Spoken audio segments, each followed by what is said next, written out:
Here we are. It's 1933 at Mount Rainier. Paradise Valley in the early days of skiing in the United States was really the hot spot on the West Coast. And I will show you how we skied in those days. The basic idea was to crouch low and keep your center of gravity low. The lower the better. And that was thought to help you when you fell down, and thought to help you when you made your turns and so on.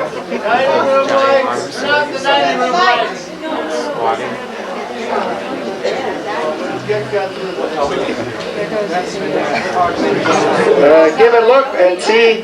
The first skier was a very good friend of mine, Darrell Crooks, who was on the 1936 United States Olympic team, and watch how he crouches.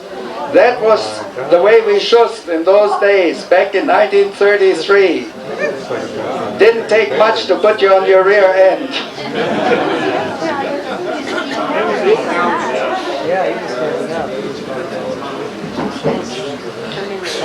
And here's Darrow again. All the same type of maneuvers that Nate showed you. We were really good. We also did all types of freestyle already. And I want you to know there's, even I could do a telemark then. I don't know anymore now, but then I could.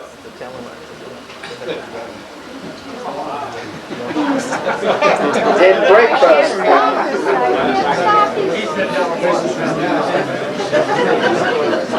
Ski waltz, please notice freestyle in those days.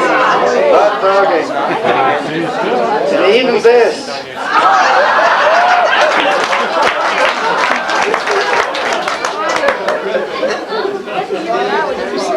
We are now getting to the first color film, and there's Dr. Mozart, Walter Mozart, who started us out, and we were on a place we call Tempo Dome, and this is about 35, I would say. Great skiing.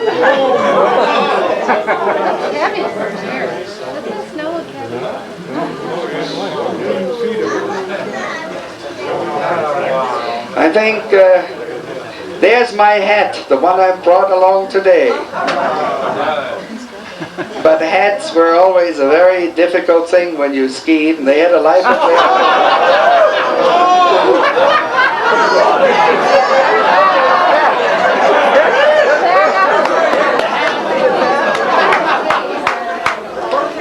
We now switch to Yosemite 1935.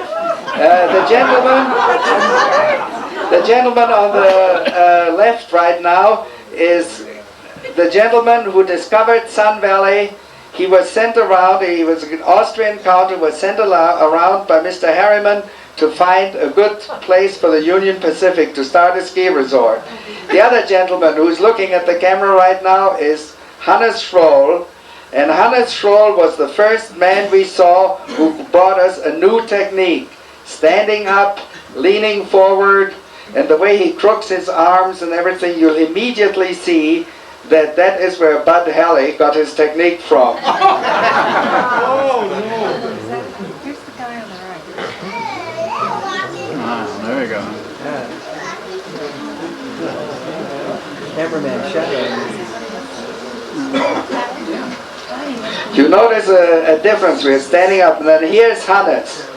And this was to us the newest thing. Parallel skiing was called the tempo turn at that time. And those were the first parallel turns any of us ever saw, and standing up and leaning forward. It was a tremendous change. And I was Hannes's first student in the United States. I taught him English and he taught me skiing. And also very nice when he was here just a little while, he said, "Wolfgang, I'm going to have my own ski area even if I have to marry a millionaires." And the interesting thing is that he first built his ski area, which was Sugar Bowl, and then he married the millionaires.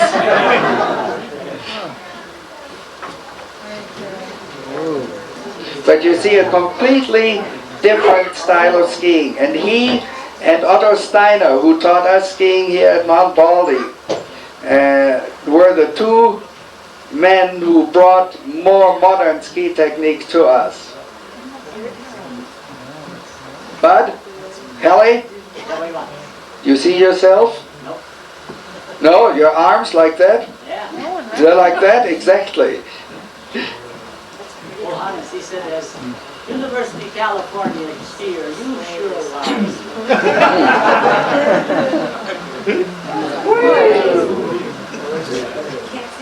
Oh, sorry. Hannes Schroll, he came over to the United States in 1935 and was a sensation. Now we are in 1938, and this is right opposite the Keller Peak ski hut. And the gentlemen who are skiing are the University of Munich ski team who came over to the United States and took most of the championships.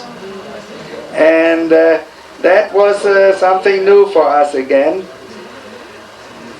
And I raced with them that day and ran the absolutely greatest ski race of my life.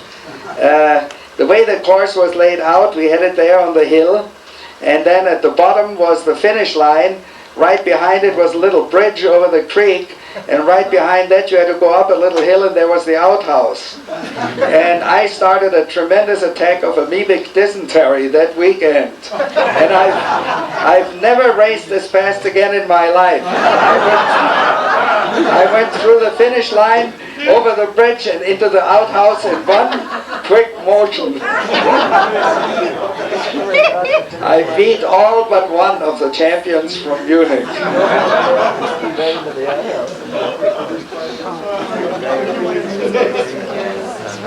But can you see the advancement in technique in those few years between 1933 and 1938?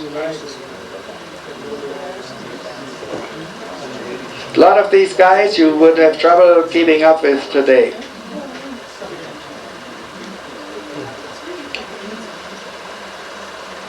And can you see what wonderful snow we had in Snow Valley in those years? Yeah, what happened to the weather? The weather. They had better weather. That's right. Except we didn't go out.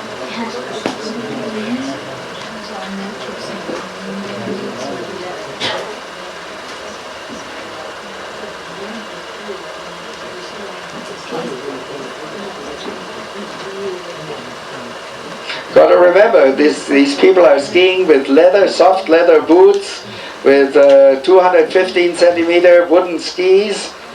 Was not quite as easy as it looks. Total ski outfit costs about $50 top. You're lucky if you're in 40 cents an hour.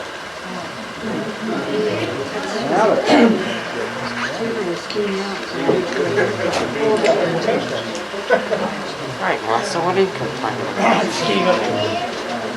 Almost two better. Is that him?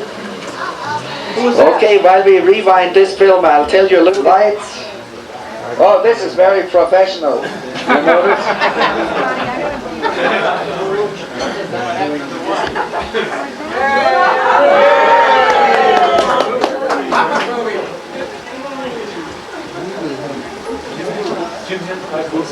You notice Mughal is spelled like it was in the Austrian spelling, and of course that's where the Mughal news also comes from. So if anybody asks you where does the word Mughal come from, you'll see.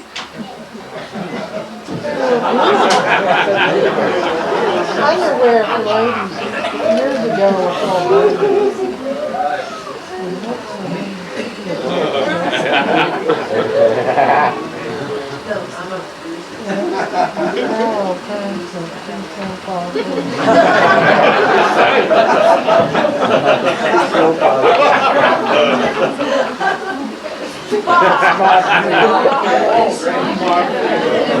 Yeah, you know, in those days you could see the mountains clear as glass from downtown every day.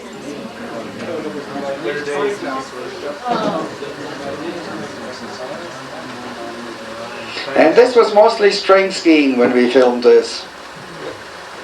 as the setting of the scene shows.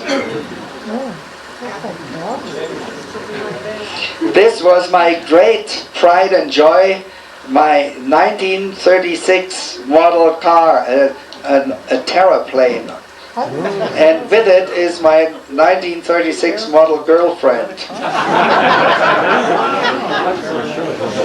And the hat. Please notice the hat. You can look at it, you can even touch it in the back room, but there's a slight charge.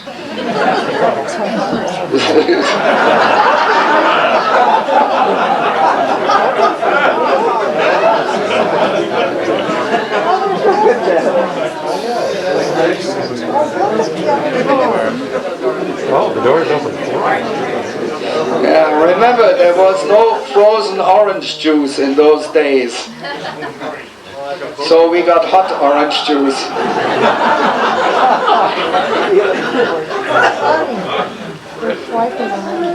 This was supposed to show that Los Angeles was only 37.5 miles away. Which freeway did you take? The road otherwise up here certainly hasn't changed much. By the way, for those who were still there, do you remember we tied the tree at the first place where you get off the road and climb up that steep embankment? There was a tree there lying down. We tied it to the axle of this poor car and pulled it down so that we could have a start to our climbing.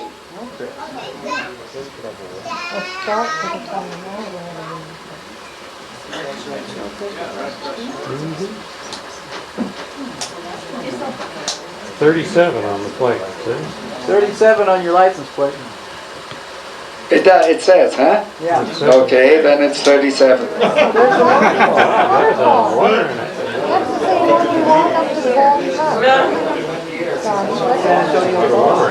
Hey, I have more water than more water in 37. I'd like to say, there were some very nice compliments made about the younger generation today, but I would like to put in a slight complaint. As a trail crew, they were not at all up to what we were, because I noticed when I climbed up there today, 50 years later, that when we had it 50 years earlier, the trail was much flatter and also shorter.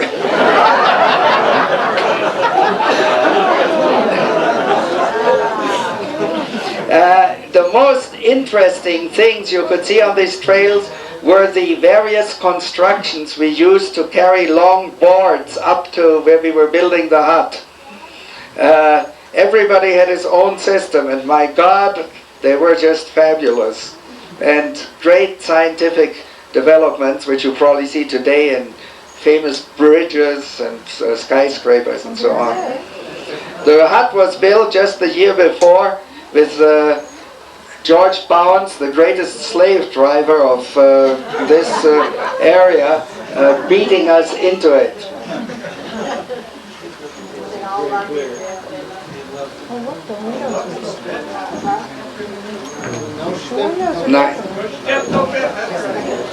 You notice the big difference from later years is that we had snow in those years. It made skiing possible and very attractive.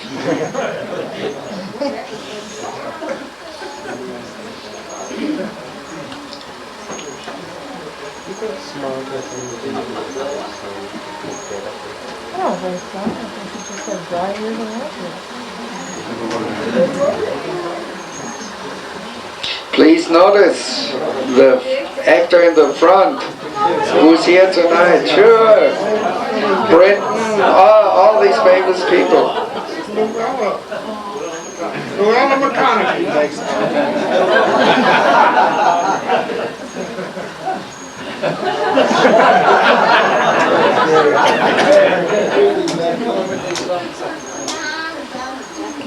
Boy, what a life. Is that him? Is that Wolf? Who is that? Is that Wolf looking like $1 million there to the lady? Well, we tried to introduce a little bit of sex and R-rated stuff into the film so that we could get a little bit more interest. Well, this was supposed to show that there was a lot of sun, that skiing wasn't all cold and so on. Here is the lard. We put the lard on the skis, and then we also had skins. This is supposed to show waxing, skins, and so on. I have exchanged my beautiful hat for a headband which my darling mother crocheted for me with her own little hands. Oh, funny. You want to wear one of those, Scotty? I'll crochet one.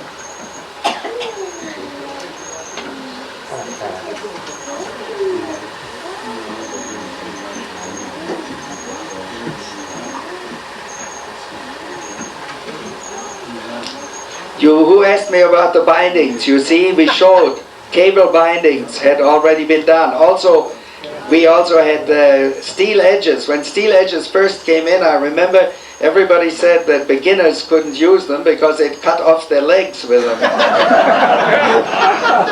But you notice still the nice noses on all the skis, which by the way usually were 215s. The noses you could put, had holes in them, and you could put a string through them and pull them behind you on on an icy road. Also, you put a thing in there in the summer to keep the tips apart and keep the skis in shape. Now this is right across from the hut.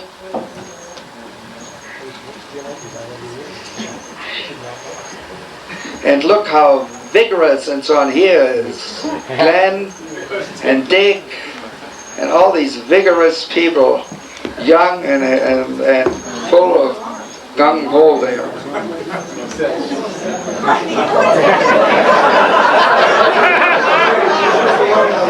This, the one on the left is the guy who didn't have, his mother didn't buy him any skins for Christmas. Please notice, we demonstrated kick turns so that people could see, and we showed that you could go uphill on kick turns.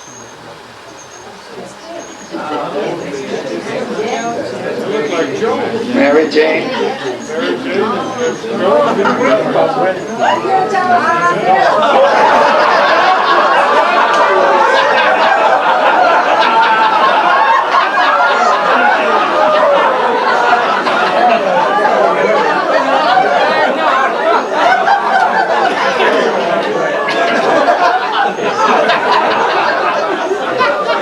That's Miles Werner, who was lost in the Aleutians during the war.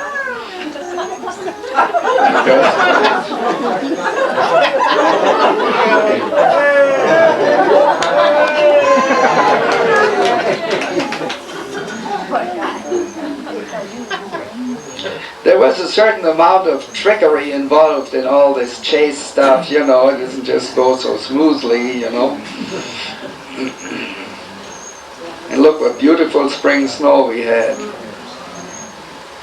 Here comes the group that's chasing, like a chain gang.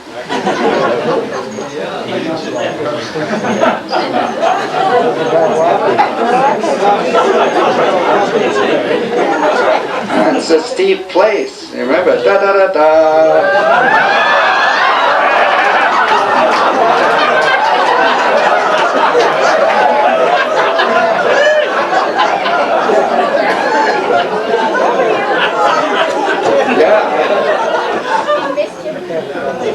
Now we presented herringboning. You know, people had never seen any of this kind of stuff, so there was a reason for putting all these things into the film. Also, you can see again, we were pretty good shape. After carrying 70-pound loads of nails and 12-foot boards and so on to build a hut, all of us were able to herringbone endlessly.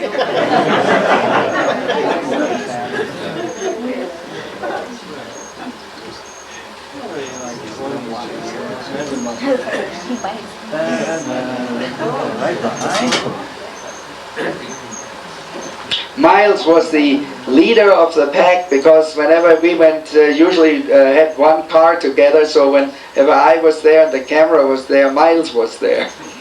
The rest of the group tended to switch from weekend to weekend. Who was your cameraman? Oh, we just, I was sometimes, and then we just put it on a tripod and told somebody to push the button. I don't remember who all did it. Anybody whom we could handle and get.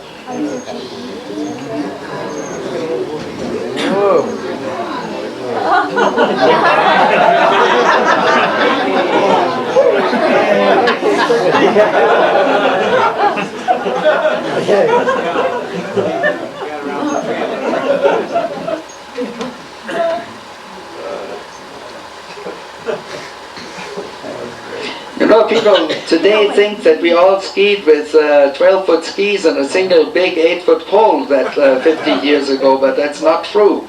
Not quite. We weren't actually that bad.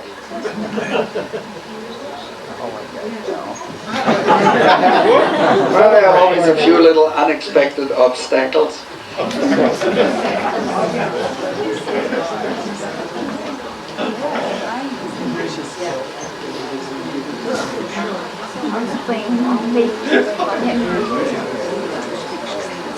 As Nate said, we loved to skate.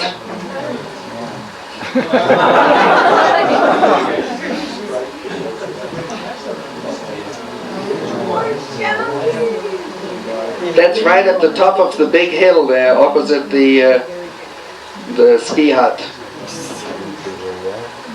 But it didn't always work as well.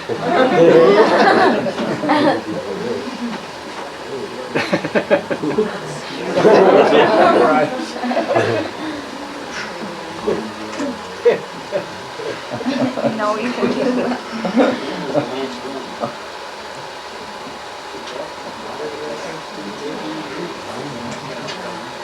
This one was entirely unplanned. We didn't know there was a big hole under that tree.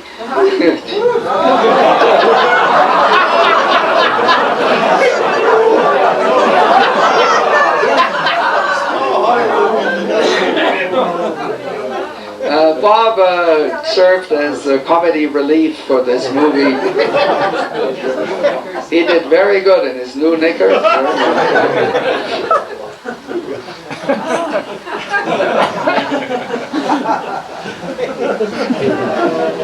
Oh God, where is he? He's like,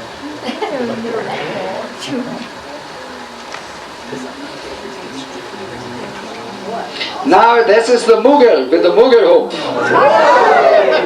There's Muir. How about that, huh?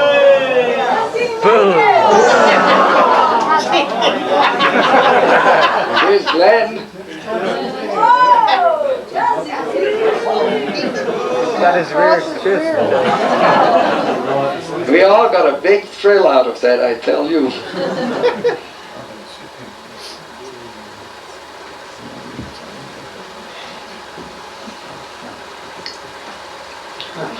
Nice stem and then around, you know, gets you there too. Still does today.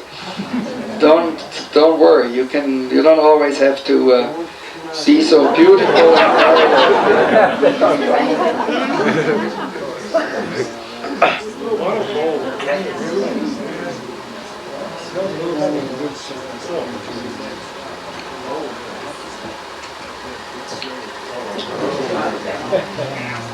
This was about the first time we ever tried to ski through the pinnacles above there.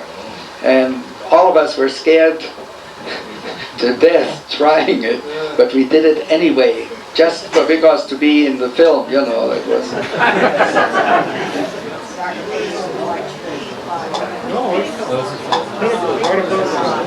It's still steep, would even be steep today.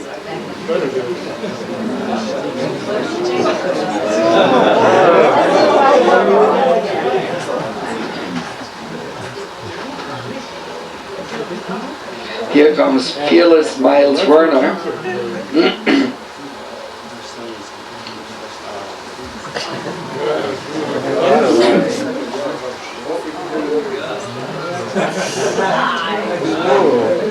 Barely. But now watch Bill Camusi, our greatest find as an actor. And look at that. Look at that. And of course, what do you think he became after this training? A lawyer. Just right.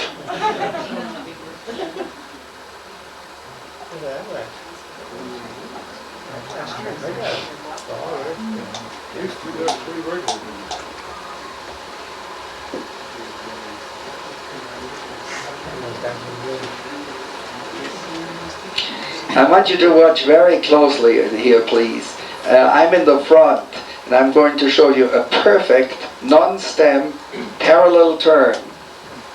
I mean, that is so gorgeous. A perfect parallel turn in 1937, and I haven't been able to make one since.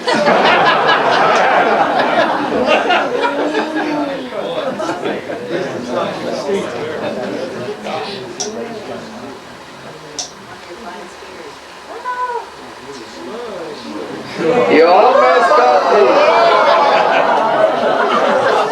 But not quite, not quite.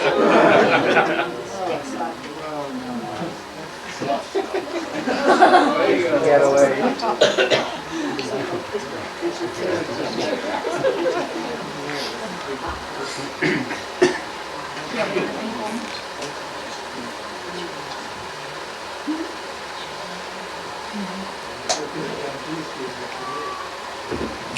I don't know how many of you have skied the upper part of Baldy, but it's really a beautiful place to ski when there's snow.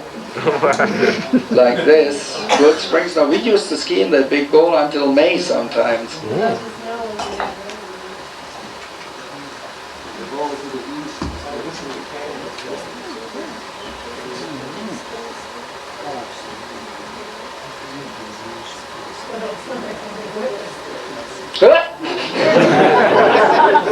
Almost. Who is that?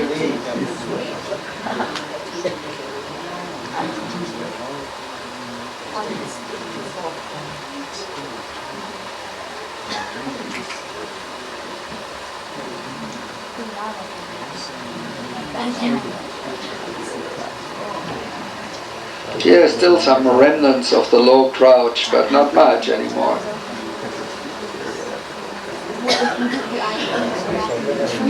Look at how well And we managed to cut up that big slope pretty decently in some of these days. I mean, when you figure how few of us there were,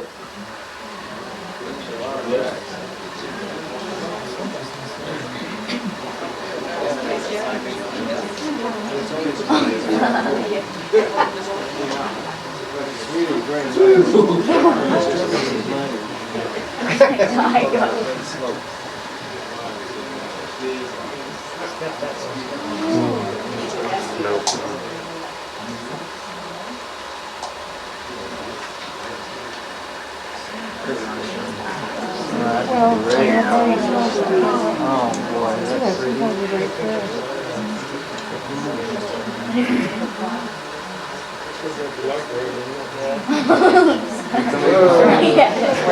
getting closer and closer, and there isn't much room left to run. This is below the hut, right in the woods. There isn't too much room to maneuver.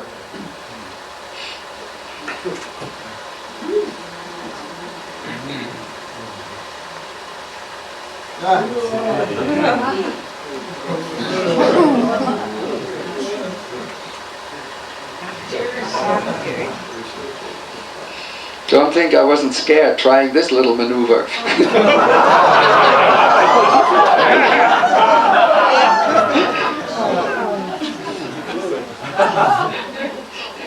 Yeah, it's good to have those long skis for that. I can tell you that. With a short ski, you would have been down the hole.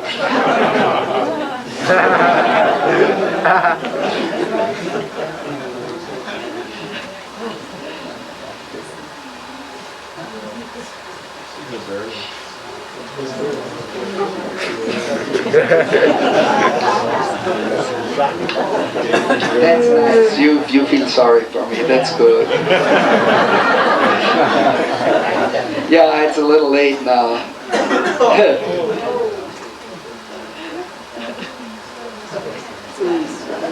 Oh, yeah.